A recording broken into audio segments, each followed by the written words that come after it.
penamaan ya. Dulu Asperda itu adalah organisasi pengusaha rental daerah.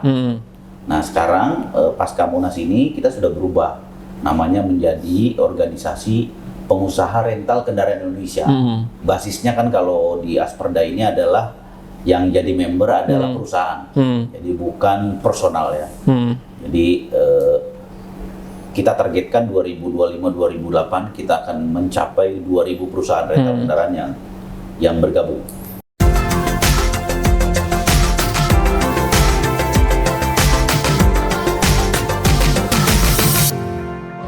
Oke.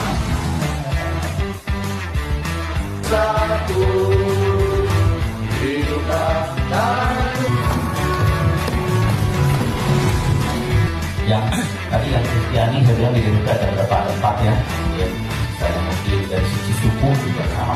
Pernyataan di rental di Indonesia satu.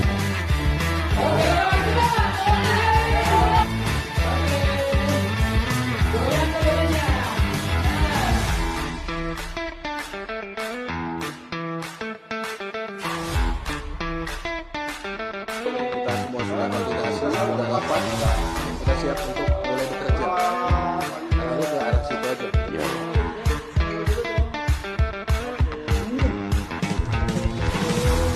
Keren. Asperda? Yes.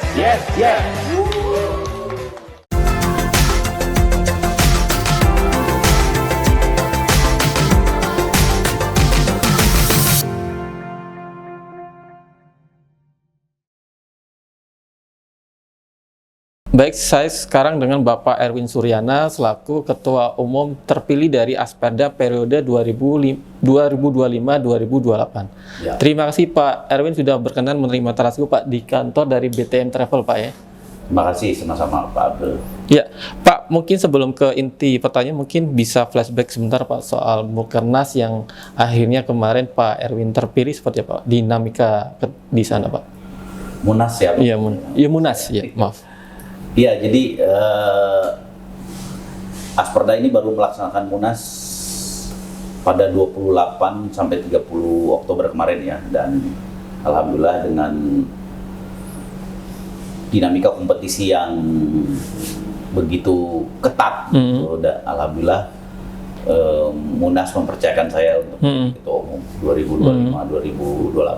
2025-2028. Artinya ini periode pertama Pak Erwin ya untuk terpilih sebagai Ketua Umum Asperda Pak ya? Betul. Ya, oke. Tentunya dari Pak Erwin ketika terpilih kan ada program prioritas Pak ya. Mungkin bisa disebutkan Pak di 100 hari pertama mungkin ya. Iya, yang pertama program prioritas kita di DPP adalah bahwa ke depan Asperda ini tidak lagi menerapkan iuran bulanan. Oke. Nah, jadi itu Bebas iuran. yes, bebas iuran. Ini supaya anggota kita itu lebih nyaman berasosiasi, kira-kira gitu. Jadi kalau mau dapat uang ya bisnis, pengurusnya harus kreatif ya. Jangan ngandelin iuran dari anggota.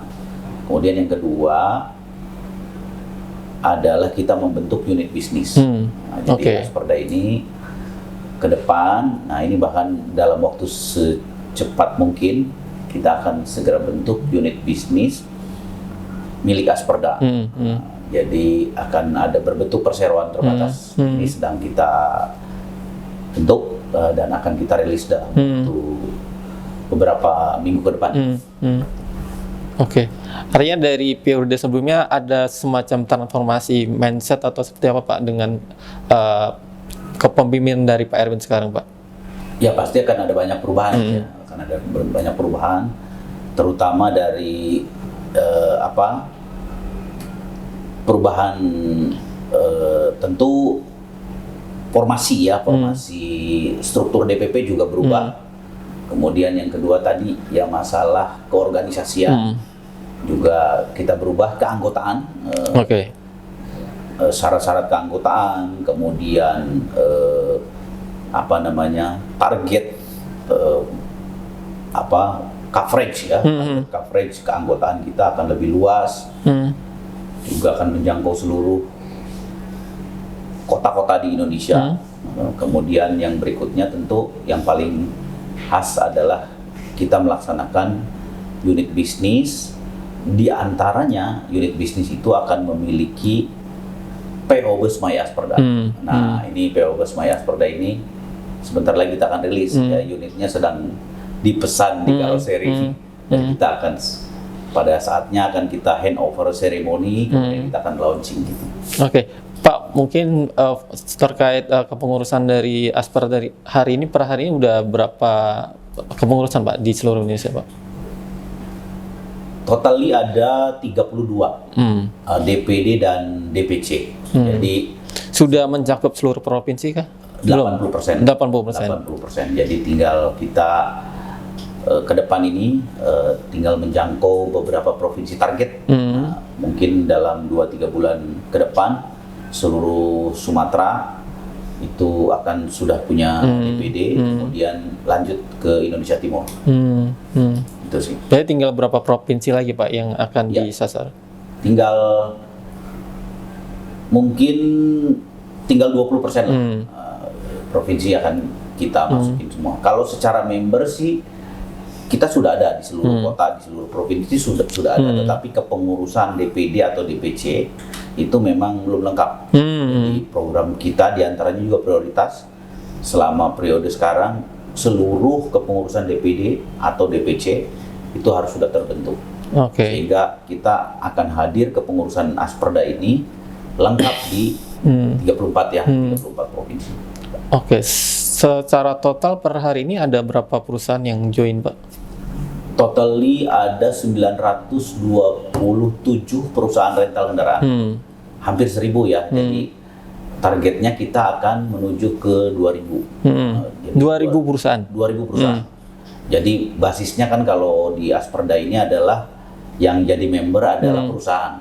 Jadi bukan personal ya. Jadi kita targetkan 2025-2028 kita akan mencapai 2.000 perusahaan rental kendaraan yang bergabung. Untuk mencapai sampai 2.000 perusahaan, apakah ada perubahan persyaratan tertentu Pak, atau karena ada reformasi organisasi tadi ya Pak? Saya kira kalau persyaratan keanggotaan kita tidak menurunkan standar ya. Jadi misalnya harus berbentuk badan hukum, harus mempunyai badan hukum PT atau CV gitu, tetap akan berlaku. Kemudian mempunyai jumlah unit tertentu, mempunyai garasi, mempunyai kantor gitu. Kita akan tetap berlakukan seperti itu, tetapi kita akan menyederhanakan prosesnya, menyederhanakan regulasinya, supaya orang yang ingin mendaftar bisa dilayani lebih cepat. Kemudian hambatan-hambatan dari daerah, hambatan-hambatan dari daerah yang selama ini masih menjadi kendala anggota yang ingin masuk ke Asperda ini lambat, misalnya. Kemudian ada juga faktor like or dislike lah. Misalnya gini, ada satu pengurus daerah begitu, ada juga yang mereka kalau membersnya banyak merasa saingannya jadi banyak. Sehingga ada denial. Nah itu praktek-praktek seperti itu tentu kita akan buatkan aturannya supaya itu tidak terjadi. Jadi bottleneck ya, hambatan-hambatan yang kultural gitu akan kita hapus supaya orang lebih mudah mengakses, lebih mudah mendaftar. Jadi bukan grade-nya yang kita turunkan, tapi prosesnya yang kita percepat, prosesnya yang kita permudah. Gitu. Artinya potensi perusahaan rental ini banyak sekali Pak ya, karena belum join di Asperda juga. Banyak banget. Kalau secara jumlah, ya saya kira kita bisa cek di Sisminbakum ya, daftar badan hukum di bidang perusahaan transportasi, perjalanan gitu. Saya kira banyak banget. Jadi kalau kita cuma menargetkan 2.000, menurut saya sih secara jumlah ya itu masih sedikit sebetulnya. Karena bicaranya kan seluruh Indonesia. Di Jawa aja mungkin lebih dari itu, apalagi ke seluruh Indonesia. Banyak sih. Seharusnya cuma mereka itu akan bergabung di asosiasi kita atau asosiasi manapun. Basisnya kan asosiasi itu punya value apa? Atau memberikan manfaat apa kan gitu. Jadi semakin kita hadir untuk membuat program-program yang menarik, membuat program-program yang menyentuh kebutuhan mereka, saya kira orang akan masuk. Oke. Ya. Asperda sendiri dalam mengelola anggotanya atau mungkin merekrut anggotanya, apakah sudah terdigitalisasi Pak untuk mungkin memudahkan untuk mengelola Pak? Ya, jadi kalau teman-teman dari perusahaan rental kendaraan ingin bergabung di Asperda, boleh klik www.asperdaindonesia.com. Nah, di situ ada pendaftaran anggota baru. Jadi memang sudah online. Sudah online ya. Tetapi juga bisa dilakukan offline melalui pengurus daerahnya masing-masing. Apabila memang punya akses ke pengurus daerah, silakan pengurus daerah atau pengurus cabang. Tapi yang belum punya akses ke pengurus daerah atau cabang bisa melakukan pendaftaran secara online. Ini yang menyebabkan kita itu bisa tumbuh lebih cepat. Baik, Pak, kembali ke soal Munas tadi, di luar dari suksesi pemilihan ketua itu kan pasti ada rekomendasi pasca Munas, Pak ya. Apa saja Pak itu? Saya kira kalau rekomendasi dari hasil Munas ya lebih ke penyempurnaan aturan main organisasi ADRT, misalnya menyangkut penamaan ya. Dulu Asperda itu adalah organisasi pengusaha rental daerah. Nah sekarang pasca Munas ini kita sudah berubah namanya menjadi organisasi pengusaha rental kendaraan Indonesia. Nah kemudian aturan main lain menyangkut sumber keuangan, menyangkut bisnis, menyangkut keorganisasian, tentu ada. Dan secara keseluruhan saya lihat memang kita memiliki aturan main yang lebih sempurna lah, yang lebih compact, kira-kira gitu. Apakah nanti ada perubahan nama Pak, akronim dari Asperda sendiri, karena mungkin awalnya asosiasi perusahaan rental daerah menjadi Indonesia ya, atau gimana nanti? Ya, organisasi pengusaha rental kendaraan Indonesia. Tapi kalau secara brand tetap Asperda ya. Tetap Asperda, oke. Cuma kepanjangannya disempurnakan atau dirubah menjadi organisasi pengusaha rental kendaraan Indonesia. Kira-kira gitu. Di luar rekomendasi hasil Munas tadi Pak, apakah ada isu khusus yang dibahas ketika Munas kemarin Pak? Yang jadi isu bersama oleh member-member dari Asperda Pak? Ya kalau isu yang mengemuka di Munas itu terutama menyangkut bisnis dan juga SDM, peningkatan SDM dan organisasi. Jadi tiga masalah pokok. Menyangkut bisnis adalah peserta Munas memberikan rekomendasi supaya Asperda ke depan mempunyai unit bisnis yang bisa membiayai program-program kerja kepengurusan, mempengaruhi operasional organisasi. Kemudian dari sisi SDM, nah ini harus juga ditingkatkan menyangkut program-program pelatihan dan juga sertifikasi dengan bekerja sama, dan kita ke depan akan fokus menggarap aspek SDM ini. Kemudian secara organisasi diamanatkan supaya Asperda ini bisa hadir secara lengkap di seluruh Indonesia, sehingga daya jangkau kita, kemampuan melayani customer, kemampuan networking kita itu menjadi lebih baik lagi, lebih lengkap lagi. Apakah di Munas itu juga dibahas soal standar pelayanan untuk customer dan mungkin terkait keamanan dari armada rentalnya Pak? Untuk dibuat standar khusus untuk di semua membernya. Kalau standar khusus itu tidak menjadi isu Munas ya. Jadi itu biasanya memang akan diserahkan masing-masing kepada peraturan organisasi di bawah divisi bisnis atau divisi keanggotaan. Jadi memang aturan-aturan teknis yang tadi seperti soal standar keamanan dan lain-lain memang ranahnya bukan di Munas, dan itu akan jadi domainnya pengurus untuk membuat SOP, standar perilaku, pengurus, kemudian standar pelayanan customer dan seterusnya. Tapi itu juga menjadi perhatian dari teman-teman Asperda Pak untuk istilahnya peningkatan kualitas layanannya. Betul. Jadi peningkatan kualitas layanan, kemudian digitalisasi memang menjadi isu yang mengemuka untuk ke depan lebih ditingkatkan. Oke, termasuk juga mungkin preventif dari sisi persaingan mungkin antar anggota Pak, tentu pasti ada praktek-praktek yang mungkin dianggap tidak sehat dengan perang tarif atau semacamnya itu Pak. Apakah akan ada aturan khusus terkait mungkin tarif yang sama atau seperti apa? Betul. Jadi salah satu program kerja saya dan itu tercantum di visi misi dan program kerja adalah membuat standarisasi harga rental nasional. Jadi nanti di Asperda itu kita akan bentuk atau akan hasilkan nanti produk standar harga rental nasional. Nah, di mana standar harga rental nasional itu akan berasal dari standar harga setiap daerah yang disepakati oleh para pelaku usaha yang ada di daerah itu, kemudian ditetapkan oleh pengurus daerah sebagai standar harga daerah itu, dan kemudian disampaikan ke pusat, ke DPP, dikumpulkan menjadi satu peraturan organisasi tentang standar harga rental nasional. Nah, jadi masing-masing anggota akan mempunyai data.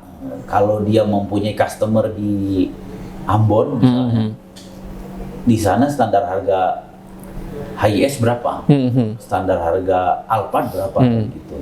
Demikian pula ke daerah-daerah lainnya. Nah, jadi untuk menjadi acuan bagi anggota kita dalam menentukan harga. Oke, artinya apakah nanti ada standar tarif atas, tarif bawah, semacam itu Pak, atau seperti apa? Ya, jadi standar harga ini sebetulnya adalah harga rata-rata yang disepakati di tiap daerah. Tentu harga itu didasarkan pada kesepakatan kesepakatan para anggota yang ada di daerah itu, mengacu juga kepada standar harga atas dan bawah. Kemudian nanti disepakati harga rata-ratanya berapa. Yang itu kemudian akan menjadi dibawa ke DPP. Kemudian akan ditetapkan menjadi standar harga nasional. Dengan basis cost operasional masing-masing tiap daerah Pak. Betul. Karena di satu daerah dengan daerah lain, walaupun jenis unitnya sama, harganya itu bisa berbeda. Contoh ya, harga sewa Alphard di Jakarta itu berbeda dengan harga sewa Alphard di Kalimantan Timur. Nah, saya bilang kenapa kok berbeda? Ternyata harga OTR di Kalimantan Timur berbeda dengan harga OTR di Jakarta, walaupun produknya sama. Itu faktor pertama. Faktor yang kedua, di Jakarta dengan di Kalimantan Timur, ketersediaan solar lebih susah, ketersediaan BBM subsidi lebih susah, sehingga faktor itu yang mempengaruhi harga setempat. Gitu. Nah itu tentu basisnya adalah harus berdasarkan kesepakatan para pelaku usaha yang ada di daerah itu. Yang paling sensitif mana Pak? Cost di investasi armadanya atau BBM-nya Pak? Yang menentukan dua-duanya ya? Dua-duanya. Jadi cost investasi unit dan juga biaya operasional. Operasional cost itu mempengaruhi perhitungan harga sewa. Jadi kan kita ada namanya harga pokok harga jual. Kan. Nah, harga pokok ini biasanya komponennya adalah tadi biaya investasi, kemudian pajak. Karena pajak juga kan, tarif pajak tiap daerah berbeda-beda kan. Kemudian tadi cost operasional BBM, kemudian standar driver aja, upah driver di satu daerah dengan daerah lain. Betul. Nah, komponen itu yang akan membentuk harga daerah masing-masing. Oke. Di luar persaingan antar member sendiri kan pasti ada persaingan eksternal Pak ya. Dengan banyaknya muncul mungkin platform-platform digital sewa rental. Apakah itu sudah diantisipasi oleh Asperda Pak? Ya, sekarang memang era keterbukaan, era digital seperti itu, memang kita mau tidak mau harus siap menghadapi persaingan digital. Tapi sebetulnya begini, seluruh platform, kalau saya lihat platform-platform yang ada di marketplace misalnya, sebetulnya kan vendornya kan para pengusaha rental. Oh ya, betul. Platform itu kan nggak punya unit, Betul. benar nggak? Nggak punya perusahaan rental. Platform itu dia hanya sarana untuk menjual, menjual. Marketplace saja ya Pak ya? Betul, marketplace saja. Artinya kalau para pengusaha rental ini mau bersatu, mau menyepakati standar harga di daerahnya masing-masing, harusnya sih platform itu kita ya, marketplace itu harusnya ikut para pengusaha rental, mestinya ya. Nah itu yang coba kita lakukan sih ya, supaya persaingan kita itu lebih sehat, jadi tidak melulu jatuh-jatuhan harga kan, gitu. Itu sih. Sejauh ini apakah platform besar itu mendikte soal harga, Pak? Saya kira sedikit banyak iya, terutama daerah-daerah yang tingkat persaingan tinggi ya. Persaingan tinggi maksudnya para pelaku usahanya di daerah itu tuh banyak. Nah, itu yang saya lihat akhirnya masuk ke marketplace itu juga banyak, karena dia banyak, dia berusaha mendapatkan positioning gitu. Akhirnya ya disitulah gesekan harga terjadi itu saya lihat. Tapi kalau daerah-daerah yang tingkat persaingannya itu nggak begitu tinggi, saya masih melihat harganya sih masih masuk akal gitu. Saya lihat hanya kota-kota tertentu lah yang harganya aneh-aneh itu. Dengan dalam tanda petik power dari platform besar itu, apakah tidak mau member Asperda berkolaborasi atau nanti juga akan menyiapkan platform sendiri Pak dari Asperda, Pak? Jadi platform itu sebetulnya hanya mempengaruhi, kalau saya lihat ya, itu pelanggan retail. Jadi kebanyakan memang yang tergerus ya itu adalah pelanggan retail. Tapi kita harus ingat bahwa pelanggan ini tidak seluruhnya pelanggan retail. Kita masih punya pelanggan korporat, pelanggan pemerintahan, pelanggan yang dari travel agent misalnya. Nah itu tidak seluruhnya bisa relate ya atau relevan dengan persaingan yang ada di marketplace. Ya kita main yang kolam yang menurut saya masih bisa dijangkau lah, masih worth it, harganya masih bagus. Oke, digitalisasi kan untuk tren hari ini kan sudah menjadi keharusan Pak ya, termasuk dari perusahaan rental mobil sendiri. Ya. Nah kalau di member-member Asperda itu apakah semua sudah terliterasi Pak? Maksudnya dari marketingnya, operasionalnya, apakah sudah digital atau masih butuh effort dari kepengurusan untuk mengedukasi Pak? Ya kita sedang melakukan itu. Jadi aspek digitalisasi ini kita menganggap penting ya, dan seharusnya setiap perusahaan apabila mau bersaing secara nasional atau go nasional itu wajib hadir di platform digital atau manajemennya juga berbasis digital. Kalau sekarang misalnya, jadi digitalisasi itu harus dipahami bukan hanya pada aspek penjualan. Ya. Kalau pada aspek penjualan tadi, seperti kita hadir di marketplace, kemudian kita punya website untuk fungsi penjualan. Tapi aspek digitalisasi juga harus kita pahami pada aspek lain. Misalnya aspek tata kelola, aspek tata kelola atau manajemen. Bagaimana mengatur manajemen karyawan dengan digital. Nah, kemudian bagaimana mengatur pola pemeliharaan atau maintenance dengan digital. Sekarang kan platform-platform seperti itu banyak. Bagaimana mengatur penjadwalan juga dengan digital. Saya kira itu sekarang begitu banyak berserakan terjadi. Ya, tinggal diperlukan kita sebagai pengurus ini mengimprove terus kepada anggota supaya lebih digitalisasi gitu. Nah ini makanya saya membentuk satu divisi khusus. Satu divisi khusus untuk mengurus soal ini adalah namanya divisi pengembangan ekosistem digital. Oh, oke. Ada departemen khusus untuk menangani itu. Betul. Jadi pengembangan ekosistem digital ini berfokus pada edukasi, pendampingan kepada anggota supaya lebih bisa mengakses digitalisasi tentang manajemen perusahaan, tentang marketingnya dan seterusnya. Dengan harapan untuk semua bisnis prosesnya bisa terdigitalisasi Pak ya, termasuk operasional dan mungkin marketingnya gitu ya. Betul. Nah, tetapi digitalisasi dimaksud itu bukan berarti DPP Asperda ini secara in-house develop, secara in-house develop tuh konsepnya nggak seperti itu. Tapi kita melingkan member ini dengan vendor-vendor IT, vendor-vendor aplikasi, vendor-vendor digitalisasi di bidang transportasi. Gitu. Jadi contoh tadi bagaimana mengelola atau fleet management system, nah, itu supaya juga anggota kita itu melek tentang aplikasi seperti itu. Vendornya kan sudah ada. Tinggal di link-an klik. Nah, itu yang dilakukan oleh pengurus. Jadi digitalisasi ini harus dipahami bahwa kita itu tidak selalu melakukan develop aplikasi-aplikasi itu.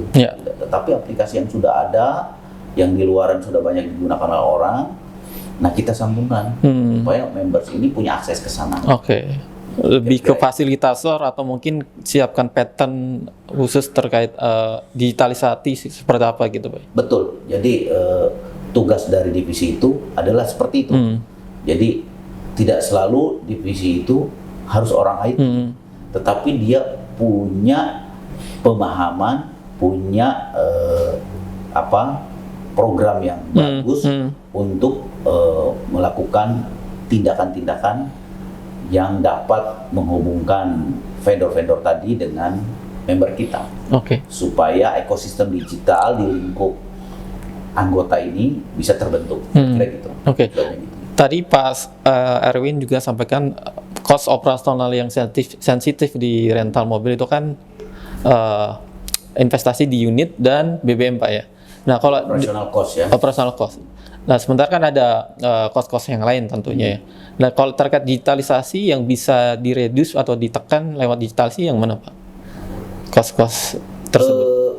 Kalau berdasarkan pengalaman yang saya alami di perusahaan saya sendiri, fungsi digitalisasi itu paling tidak dapat mengontrol SDM, pengaturan SDM dan operational cost dan maintenance. Nah ini yang sangat besar nilainya dan sangat mempengaruhi efisiensi cost dari perusahaan kita.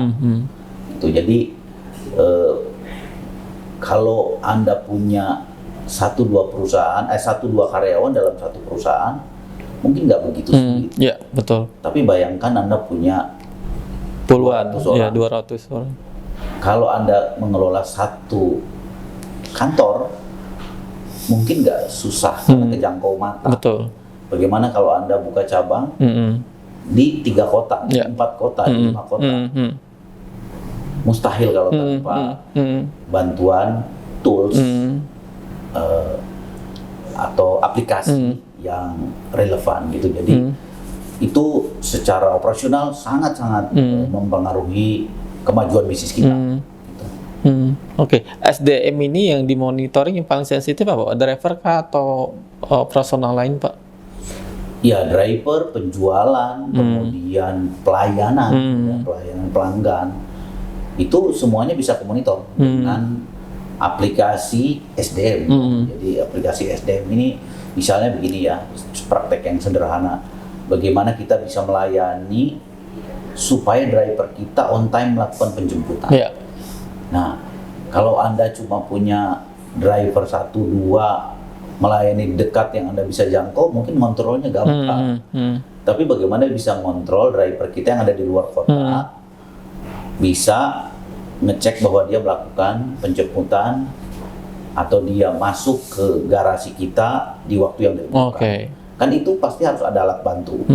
Dan alat bantu itu saya lihat sekarang sudah ada aplikasi di bidang HR ya. HR itu saya kira udah bisa dipakai. Oke. Kos-kos tadi kan tentu tiap tahun kan pasti ada kenaikan Pak ya. Dan sebagai Asperda kan pasti ada upaya untuk membantu dari membernya untuk menekan, mengantisipasi lah kos-kos tersebut agar bisa ditekan. Caranya gimana Pak biasanya?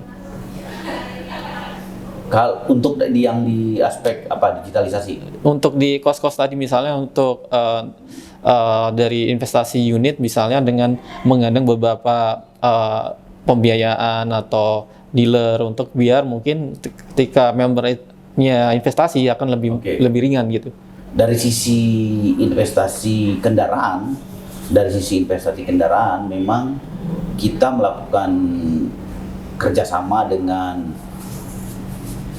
prinsipal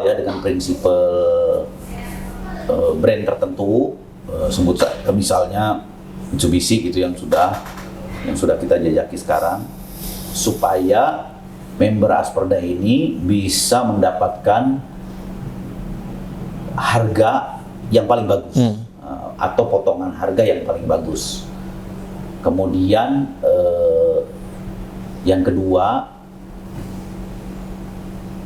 diskon ya, memberikan insentif diskon, termasuk juga benefit lain, misalnya soal maintenance, fasilitas maintenance unit. Nah, sehingga intinya adalah members kita mendapatkan manfaat efisiensi, manfaat penghematan investasi kendaraannya. Dan ini tentu tidak lepas dari bargaining position asosiasi kepada mitra kerja kita. Jadi contoh gini, kalau kita belinya cuma 5 unit, Betul. Pasti akan berbeda dengan kita beli 50 unit. Nah, jadi asosiasi ini sebagai wahana berkumpulnya para pengusaha, saya kira bisa memberikan bargaining position kepada mitra kerja kita bahwa kita bisa membeli lebih banyak, sehingga kita layak mendapatkan insentif dalam bentuk diskon yang lebih besar. Nah, ini peran yang harus kita mainkan di level pengurus. Dan itu sangat membantu dari sisi member untuk misalnya menginvestasikan armada baru Pak ya? Pasti. Dari sisi pembiayaan juga seperti itu. Kita harus mendapatkan, kita berkepentingan ya untuk mendapatkan skema pembiayaan yang paling adil untuk member kita, skema pembiayaan yang paling bagus untuk member kita. Itu yang kita lakukan. Hari ke depan akan menggandeng banyak perusahaan yang bisa mensupport dari sisi reduce cost tadi ya Pak? Pasti. Entah itu all-in, entah itu ban atau aki. Semuanya. Jadi para mitra kerja di bidang transportasi ini, baik itu oli, ban, GPS, kemudian apalagi spare part ya. Pokoknya Asperda ini terbuka untuk bermitra dengan Anda, yang tujuannya tadi supaya anggota merasakan manfaat bisnis yang lebih bagus dibandingkan kalau dia bergerak sendiri. Oke. Tapi yang cost yang paling bisa dikatakan di luar kendali itu apakah BBM Pak? Mungkin dengan kenaikan terakhir dari BBM beberapa tahun yang lalu? BBM pasti secara cost operasional, kalau kita bicara operasional, memang punya andil yang paling besar ya. Jadi kalau kita ngitung 1 trip perjalanan misalnya, 1 trip perjalanan dalam durasi tertentu, pasti cost operasional itu paling besar memang BBM. Nah, tapi selain BBM, kalau dari sisi part, itu menurut analisa kita, data itu part itu adalah ban. Oh, ban nomor 2? Iya, nomor ban itu cukup tinggi dan itu kan rutin. Ban itu kan diinjak ya. Betul. Itu ternyata ban kalau saya lihat. Kemudian nomor 3-nya baru oli. Oli itu pelumas ya juga kan rutin tuh. Nah, baru yang lain-lainnya seperti AC gitu, lain-lain. Saya lihat itu sih data kita menunjukkan ke poin-poin yang itu. Dan lewat digitalisasi bisa termonitor. Bisa termonitor banget. Kita lihat record setiap bulan pengeluaran item-item itu berapa itu bisa kelihatan. Dashboardnya kita sebagai owner itu tinggal lihat aja di dashboard kan. Oh ini boros gitu. Kelihatan sih. Oke, Pak, untuk BBM ini kan tentu teman-teman dari Asperda kan ketergantungan dari untuk dua jenis Pak ya, solar dan pertalit itu Pak. Nah terkait solar ini kan juga tiap tahun selalu jadi isu kelangkaan terutama di daerah-daerah di luar Jawa Pak. Apakah juga jadi perhatian oleh Asperda Pak? Betul, jadi ini juga jadi masalah nih seringkali BBM subsidi ya. Terutama solar ini yang sering bermasalah. Ini baru saja terjadi di kemarin di Banten area ini kelangkaan solar lagi.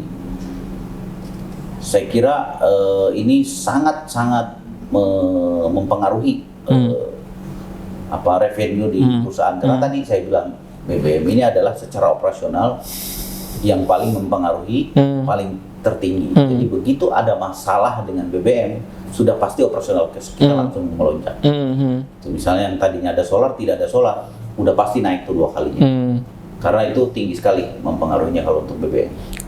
Itu pun di pertalit ya. Pertalit ini yang sering bermasalah dikeluhkan itu, kalau ketersediaan sih saya lihat isunya tidak begitu seperti solar ya, yang sering langka. Cuma pertalit ini masalah barcode. Masalah barcode ini juga sering jadi masalah. Tiba-tiba error, tidak bisa dipakai. Nah ini teman-teman masih mengeluhkan soal itu sih. Barcode ini sepertinya masih ada yang penggunaan di luar ketentuan kira-kira gitu. Sehingga tiba-tiba kuotanya habis misalnya gitu. Nah ini masih jadi isu sih yang non solar ya. Nah ke depan untuk mengantisipasi tersebut seperti apa nanti seperti Pak? Yaitu domain pemerintah ya, domain pemerintah. Jadi saya kira tugas pemerintah untuk menjamin supaya kita para pengusaha transport tidak mengalami kesulitan. Nah, jadi kita tentu menghimbau terutama yang berkompeten di bidang itu supaya ketersediaan solar dan bahan bakar bersubsidi itu selalu dijamin oleh pemerintah. Nah, terutama ini juga menjelang hari libur Natal dan Tahun Baru. Mana peningkatan perjalanan, peningkatan bisnis sewa kendaraan juga meningkat. Otomatis konsumsi juga meningkat. Konsumsi bahan bakar juga meningkat. Nah, kita harapkan pemerintah ini selalu memberikan layanan, memberikan kepastian ya supaya ketersediaan bahan bakar bersubsidi itu selalu tersedia di masyarakat kira-kira gitu. Oke. Nataru ini kan 1 bulan lagi Pak ya? Kurang lebih. Dari teman-teman Asperda sendiri persiapan untuk itu Pak? Nah, untuk menghadapi periode Natal dan Tahun Baru kita sudah memberikan surat edaran ya himbauan kepada para members supaya lebih well prepared. Jadi mempersiapkan segala sesuatunya lebih baik lagi, lebih siap lagi. Contohnya kita menyiapkan namanya pricing ya. Pricing pada saat Nataru ini berapa? Itu ada kenaikannya berapa? Karena ini kan high season ya. Tentu kita himbau supaya juga tidak terlalu tinggi, tetapi juga jangan terlalu rendah. Jadi skema pricingnya diatur supaya lebih pas gitu. Kemudian yang kedua, kita juga menghimbau kepada para anggota supaya mempersiapkan kondisi kendaraan. Nah, sehingga pada saatnya nanti pelayanan sewa kita ke customer lebih aman. Jangan sampai nanti komplain karena kendaraannya mogok misalnya atau ada trouble di jalan. Nah itu sebelum periode Nataru kita minta para member ini mempersiapkan supaya aspek maintenance ini diperhatikan, terutama menjelang Natal dan Tahun Baru. Oke. Umumnya ketika Nataru di tahun-tahun sebelumnya, apakah semua armada dari member Asperda itu tergunakan, Pak? Ya, Prediksi kita tahun ini ada peningkatan sekitar 50-70%. Lonjakan permintaan ya dibandingkan periode libur atau weekend biasa. Nah ini tentu harus dipersiapkan. Nah, termasuk juga soal SDM-nya, driver. Misalnya driver ini juga bagian penting. Nah, supaya pelayanan Nataru, pelayanan masyarakat untuk mudik, untuk berlibur bisa difasilitasi. Jadi faktor SDM ini juga harus diperhatikan, menyangkut jadwal kerjanya, menyangkut ketersediaannya, kesehatannya, dan seterusnya, supaya kita mampu memberikan pelayanan terbaik untuk pengguna jasa kita. Oke. Lebih peak season-nya lebih banyak di Nataru atau di Lebaran, Pak, untuk permintaan? Kalau secara jumlah permintaan sih lebih banyak Lebaran. Lebaran pasti, ya. Karena Lebaran ini penggunanya lebih banyak. Nah, kalau Nataru saya lihat di bawahnya ya, di bawahnya. Tetapi kita perkirakan sekitar kalau 50-70% itu artinya dari populasi kendaraan yang ada di member kita itu sekitar 3.000-an. 3.000 kendaraan itu bisa tersewa pada saat periode Nataru ini. Dan Lebaran ini kurang dari 3 bulan ini kan, Pak? Ya. Apakah dengan permintaan tinggi itu, apakah dari member-member Asperda sampai harus mungkin pengadaan baru untuk armadanya, Pak? Kalau pengadaan itu memang tidak selalu harus berkaitan dengan permintaan tinggi ya. Tetapi biasanya memang teman-teman ini melakukan peremajaan tuh di akhir tahun atau di akhir tahun atau di awal tahun ya. Jadi saya lihat memang itu bertepatan juga dengan periode libur Nataru. Jadi banyak di antara teman-teman juga yang sudah melakukan pembelian kendaraan baru bertepatan dengan akhir tahun, gitu sih. Oke, Pak, kembali di salah satu program prioritas dari Pak Erwin adalah akan membentuk Bus My Asperda, Pak. Bisa dijelaskan bisnis modelnya nanti seperti apa, Pak? Ya, jadi PO Bus My Asperda ini akan berada di bawah unit bisnis Asperda yang tadi berbentuk PT. Nah, itu akan di bawah itu dia dikelola. Kemudian PO Bus My Asperda ini akan dibeli melalui skema konsorsium oleh seluruh anggota. Jadi kita akan tawarkan kepada seluruh anggota supaya tergabung dalam konsorsium itu dan kemudian melakukan pembelian Bus My Asperda. Nah, kenapa Bus My Asperda? Karena tadi yang pertama tentu secara bisnis bus ini mempunyai potensi bisnis yang lebih besar dibandingkan jenis kendaraan kecil ya seperti Avanza, Innova gitu. Potensi bisnisnya lebih besar. Kemudian yang kedua, secara branding ya. Secara branding kita juga punya kepentingan untuk supaya Asperda ini lebih menyala lagi, lebih menyala melalui branding di badan Bus My Asperda. Kira-kira itu. Progres sampai hari ini, Pak, untuk project itu nih? Projectnya sekarang kita akan mulai dari mikrobus. Mikrobusnya sedang dipesan sekarang dan insya Allah sebelum Mukernas kita akan rilis, akan launching. Oke. Dan itu untuk kebutuhan wisata kah atau untuk pariwisata? Wisata. Oke. Pariwisata pilot projectnya di Jakarta. Nanti kalau di Jakarta sebagai pilot project udah berhasil, kita akan tambah unit. Kemudian kita juga akan menambah di kota-kota lain yang membutuhkan. Oke. Pak, kembali soal isu-isu tertentu di perusahaan rental itu kan ada juga isu terkait perusahaan rental ilegal. Nah, itu apakah juga menjadi perhatian, Pak? Jadi perusahaan rental ilegal ini kita lebih menghimbau kepada pengguna jasa, ya, karena mereka itu domainnya kan bukan member kita, iya kan? Kita tidak bisa jangkau mereka. Mereka ada di luar kita. Nah, tapi kita himbau kepada pengguna jasa dalam memilih penyedia jasa rental kendaraan, tentunya harus memperhatikan aspek-aspek. Yang pertama, harus rental kendaraan yang punya legalitas, berbadan hukum, Pak, ya? Berbadan hukum, sehingga pertanggungjawaban bisnisnya jelas. Kemudian yang kedua mempunyai domisili atau kantor, memiliki armada yang cukup. Armada yang cukup, kalau ada trouble maka dia ada unit pengganti. Yeah. Nah, kalau dia unitnya cuma itu aja kan susah. Kemudian yang keempat, yang tergabung di asosiasi.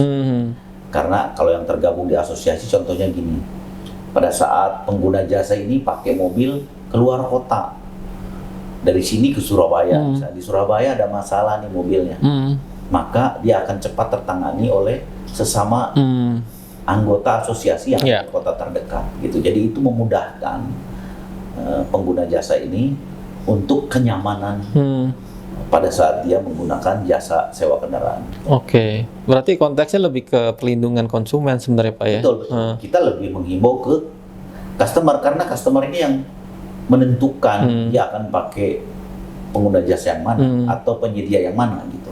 Nah, sementara kalau ke rental tadi yang apa bodong tadi, ya kita tidak menjangkau, itu urusan pemerintah, urusan domainnya yang bukan di kita ya, bukan di kita.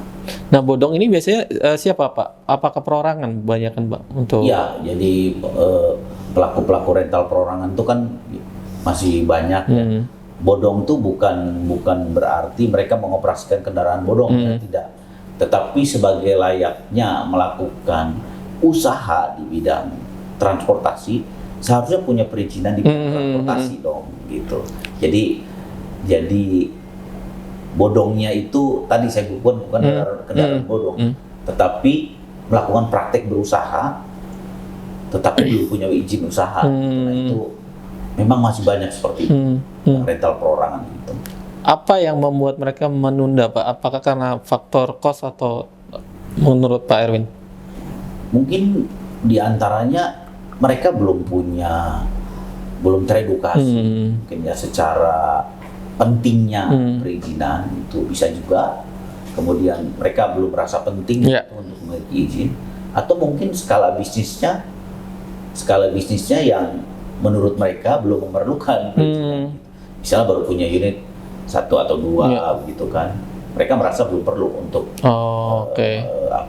memiliki izin resmi. Atau lawan main itu maksudnya gini, lawan transaksinya belum ada korporat misalnya kan, atau belum ada yang pemerintahan, lebih banyak ke personal. Nah, sehingga mereka merasa belum perlu menjadi perusahaan yang PKP misalnya kan, belum mandatori harus seperti itu. Atau kalau untuk perorangan ini apakah dari sisi harga lebih murah Pak daripada yang sudah berbadan hukum? Saya kira kalau soal harga relatif nggak ditentukan oleh perorangan atau badan hukum. Banyak juga yang rental perorangan harganya lebih mahal. Banyak juga. Jadi faktornya bukan itu. PR ke depan apakah yang perorangan ini akan dirangkul, karena kan tentu dari teman-teman Asperda kan kebanyakan juga mulai dari perintis juga Pak ya. Mulai dari mungkin 1-2 akhirnya membuat badan hukum yang akhirnya menjadi besar. Apakah nanti teman-teman yang perorangannya ini yang mungkin belum teredukasi akan dirangkul oleh Asperda Pak? Yang jelas kita punya standar. Jadi yang bisa masuk ke Asperda ini adalah perusahaan rental yang sudah punya badan hukum. Jadi yang belum punya badan hukum bukan domain kita. Jadi mulainya dari situ dulu. Kemudian punya jumlah unit tertentu. Nah, itulah yang akan bisa kita ajak ya. Jadi kalau misalnya orang udah punya syarat-syarat seperti itu, tapi belum tergabung di asosiasi, nah ini yang mungkin kita akan ajak. Terakhir mungkin Pak Erwin melihat pasar rental reviews di 2025 seperti apa, dan mungkin proyeksinya di tahun depan seperti apa Pak? Kalau bicara proyeksi 2006, kemudian kondisi 2025, saya masih melihat potensi rental ini masih cukup menjanjikan ya, masih cukup positif. Pertumbuhan memang kemarin kita 2025 ini mengalami tekanan sedikit, khususnya dari dari isu efisiensi anggaran. Nah, kita sehingga terutama yang concern di retail ini agak tertekan, mereka terpengaruh. Tetapi secara umum saya lihat kondisinya 2025 ini masih positif, masih positif secara umum ya. Oke. Dan saya lihat 2026 mudah-mudahan akan lebih baik lagi daripada tahun ini. Kita berharap seperti itu. Dan kita harus optimis menghadapi tahun depan. Terutama saya lihat juga banyak investasi baru yang masuk ke negara kita, banyak industri-industri baru. Nah ini tentu dari sisi bisnis rental kendaraan juga memberikan peluang yang baru juga. Oke, paling terakhir Pak Erwin, dengan target member di kemurusan Pak Erwin 2.000 member Pak ya. Mungkin apa yang ingin disampaikan buat perusahaan rental yang ingin join di Asperda? Saya mengajak para pengusaha rental yang belum bergabung di Asperda, ayo tumbuh, maju bersama, tumbuh berkembang bersama di asosiasi Asperda. Saya yakin akan menambah networking, akan meningkatkan skala bisnis bagi Anda. Jadi saya mengajak untuk mari para pengusaha rental kendaraan di seluruh Indonesia untuk bergabung menjadi bagian dari Asosiasi Pengusaha Rental Kendaraan Indonesia. Baik. Terima kasih. Siap, terima kasih Pak Erwin, sukses untuk Asperda. Terima kasih Pak Abdul. Sukses juga untuk Transco ya. Baik.